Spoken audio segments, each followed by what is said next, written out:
Assalamualaikum warahmatullahi wabarakatuh. Perkenalkan, nama saya Rizky Anissa Janwanda Fauzia Rosaidi.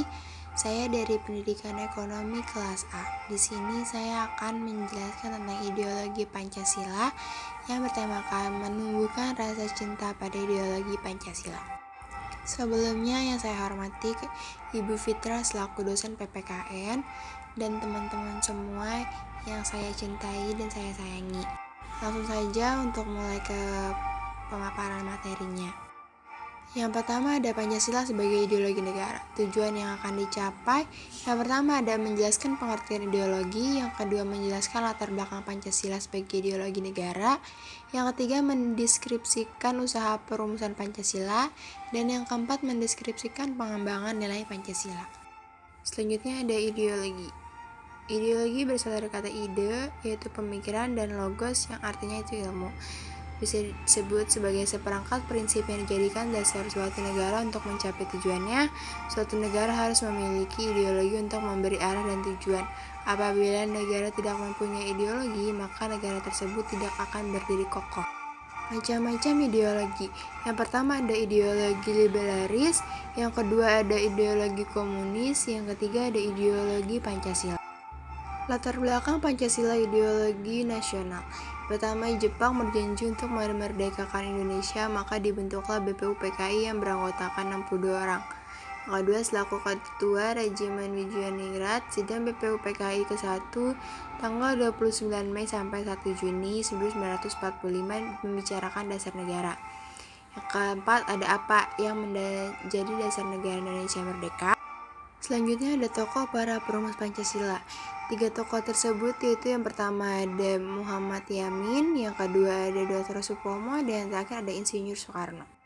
Konsep dasar negara menurut Muhammad Yamin, yang pertama ada ketuhanan yang Maha Esa, yang kedua rasa persatuan Indonesia, yang ketiga rasa kemanusiaan yang adil dan beradab, dan yang keempat kerakyatan yang dipimpin oleh hikmah kebijaksanaan dalam permusyawaratan perwakilan, dan yang kelima ada keadilan sosial bagi seluruh rakyat Indonesia.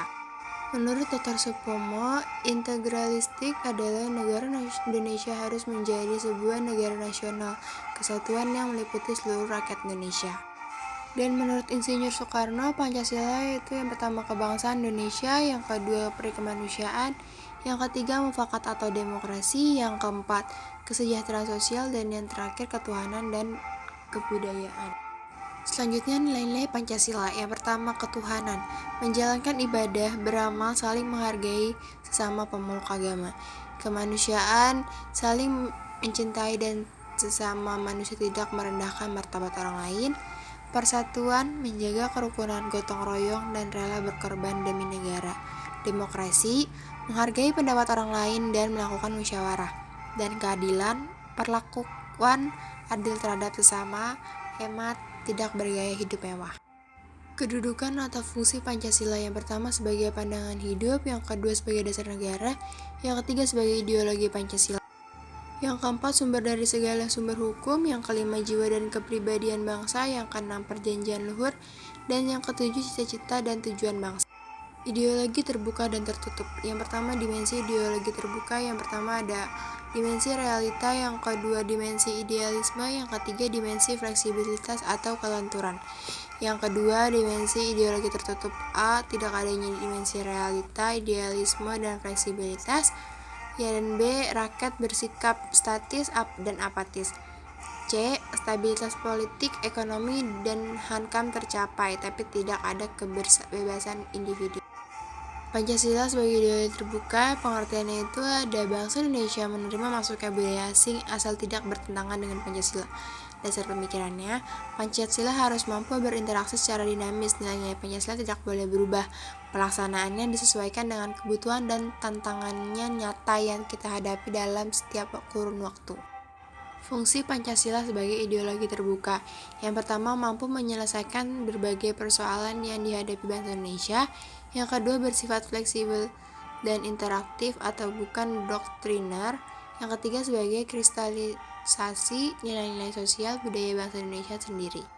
Nilai fleksibilitas Pancasila. Yang pertama, nilai dasar yaitu relatif tidak berubah, dijabarkan dalam nilai instrumen, nilai praktis yang lebih fleksibel dalam bentuk norma-norma. Yang kedua, nilai instrumenter atau penjabaran secara kreatif dan dinamis dalam bentuk UUD 1945 dan peraturan perundang-undangan. Yang ketiga, nilai praktis. Nilai sesungguhnya yang dilaksanakan dalam kehidupan sehari-hari berupa nilai praktis yang abstrak, yaitu menghormati, kerjasama, kerukunan, dan sebagainya. Dioperasionalkan dalam bentuk sikap, perbuatan, dan tingkah laku sehari-hari. Sekian pemaparan materi dari saya, kurang lebihnya mohon maaf. Wabillahi taufiq walhidayah. Wassalamualaikum warahmatullahi wabarakatuh. Terima kasih.